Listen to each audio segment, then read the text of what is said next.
भारतातून परदेशात गेलेला मुलगा शिकला, मोठा ऑफिसर झाला आणि भारतात आला. घरी जायची ओढ होती, पण कंपनीच्या लोकांनी विमानतळावरच घेरले आणि भव्य सत्कार केला. सजवलेल्या गाडीत बसवले आणि भव्य मिरवणूक निघाली. एक 5 स्टार हॉटेल समोर थांबले. साहेब आज इथं थांबा, सगळ्यांचा आग्रह. साहेब गाडीतून उतरले. आजूबाजूचे लोक फुले उधळत होते. काय सांगावं ते कौतुक. साहेब दरवाजापर्यंत आले. दरवाजाजवळ एका डोअरकीपर म्हाताऱ्याने नेहमी येणाऱ्या लोकांना मुजरा करतो तसा मान खाली घालून मुजरा केला.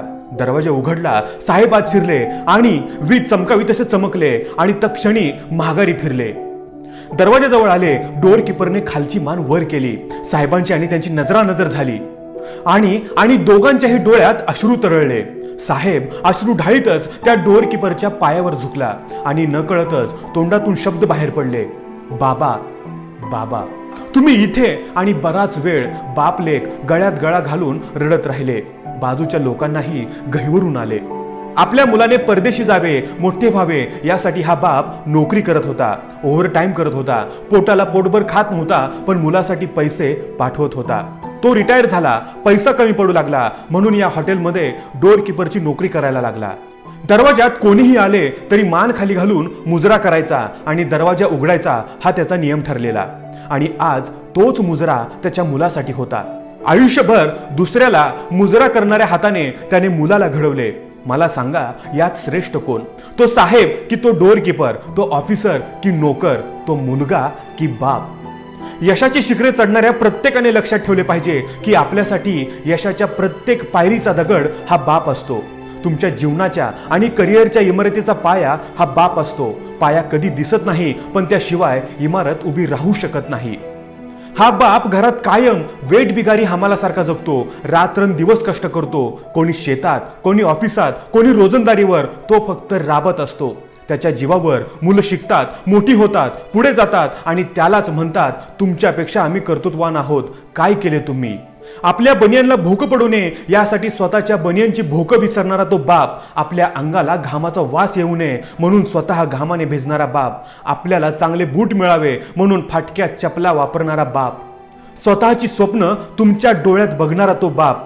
लहानपणी आजारी पडला तर पाठीवर घेऊन रात्री अपरात्री दवाखान्यात नेणारा तो बाप. तुमचे शिक्षण पूर्ण करणारा तो बाप. पाहिजे तेव्हा पैसे देणारा ATM मशीन म्हणजे बाप. ज्याला बाप आहे त्याला सगळ्या गोष्टी मिळतात. बाप आणि बापाचं काळीच समजून घेतलं पाहिजे. बाप बोलेल, मारेल, शिक्षा करेल, पण आपल्या चुका सुधाराव्या म्हणून. आई चूक पदरात घेईल, पण बाप चूक सुधारायला लावेल. ज्या घरात बाप आहे त्या घराकडे कोणी वाईट नजरेने पाहत नाही, पण जिथे बापाची छाया नसेल त्या घरावर कोणीही दगड मारतं. माझ्या एका मित्राचे वडील गेले.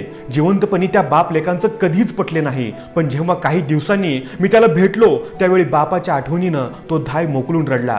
ज्यावेळी वडील होते तेव्हा त्याची किंमत कळली नाही. मी कायम नावं ठेवत होतो, कधी ऐकलं नाही, पण आता ज्यावेळी जगाच्या बाजारात जातो, टचके टोमणे खातो, आज मला त्यांची उणीव भासते. आज माझे वडील असते तर असं बोलले असते. आज वडील असते तर हा मार्ग सांगितला असता. वडिलांनी काही नको करू दे, पण घराला एक आधार होता. मला जेव्हा विचारले जाते जगात श्रीमंत कोण? ज्याला आई बाप आहेत तो.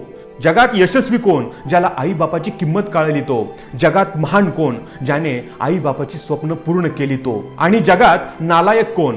ज्याने आई बापाला वृद्धाश्रमात ठेवले, त्रास दिला, छळले, तो नालायक. मेल्यावर मेलेल्या आईबापाच्या मड्यावर सगळेच बोंबलून रडतात. खरा पुत्र तो जो जिवंतपणी त्यांची सेवा करतो. मित्रांनो, तुम्ही हा व्हिडिओ जास्तीत जास्त शेअर करा. पण हा चमत्कार वगैरे काही होणार नाही, पण समाधान मात्र नक्की मिळेल.